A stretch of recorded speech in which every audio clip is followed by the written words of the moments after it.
Most would agree the need to take urgent step action in order to address climate change. However, the decision to increase the duties on petrol at this time is a case of doing the right thing but with the wrong timing.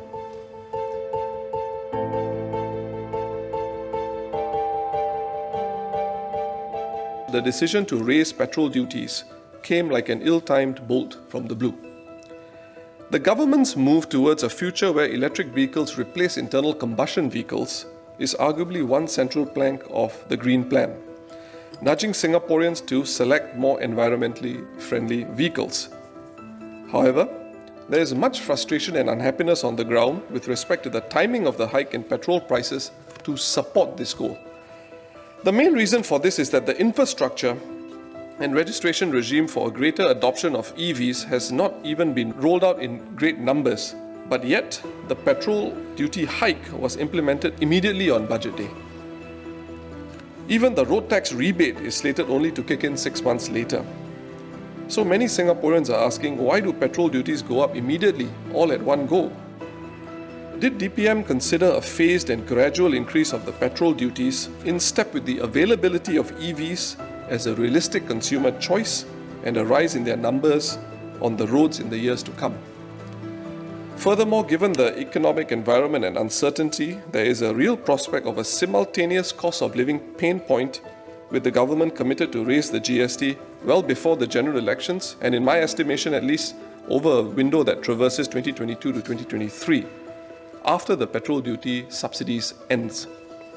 I urge the government to review this budget announcement and implement a more thoughtfully phased-in increase of the petrol duty in proportion to the actual growth of EV usage on the roads. The rebates proposed can be given out in a similarly phased manner. Such a move will be fairer for road users as compared to the minister's current plan, which is also implicitly contingent on a large number of EV charging points becoming available in 12 months' time when the subsidies end. I would like to raise the same question as to why is it necessary to raise the tax on petrol with immediate effect, while we are targeting more charging points and EVs only for 2030, and the ARF road tax reductions for EVs are only implementing next year. Why are motorists penalised and coerced to move in the EVs when we haven't even got enough infrastructures in place? And the cost of EV is still high. With ERP resuming and the raising of petrol price, would it not cause inflation to rise? The cost of higher petrol costs will impact all sectors of the economy, from retail to manufacturing to transport of office workers to students, as well as goods and services. While we want to support our lower and middle income household, no one will be spared from inflation. The government has announced that the motorists will be given road tax and additional petrol duty rebates to help offset the higher costs.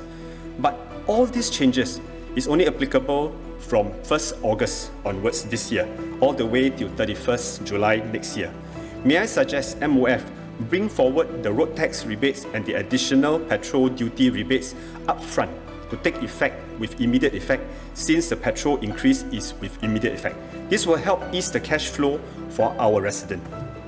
As to question why the increased rates had to take immediate effect, such an approach creates a shock amongst vehicle users, especially for those whose livelihood depends on internal combustion engine vehicles.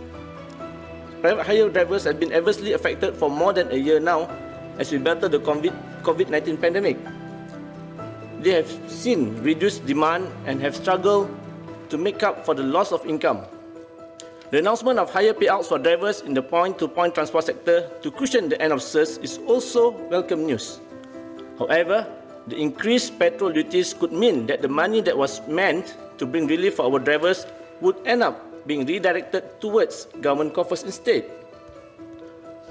While it's important to set behavioral norms away from a reliance on fossil fuels, this is not an excuse to inflict unnecessary trauma on an already besieged group.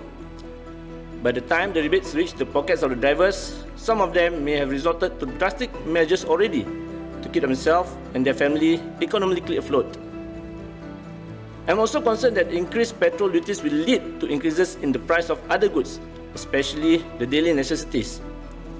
It is inevitable that companies will pass the burden to consumers, at least in part. Will the rebates be sufficient to help families, especially the lower income earners, to cope with the increased cost of living?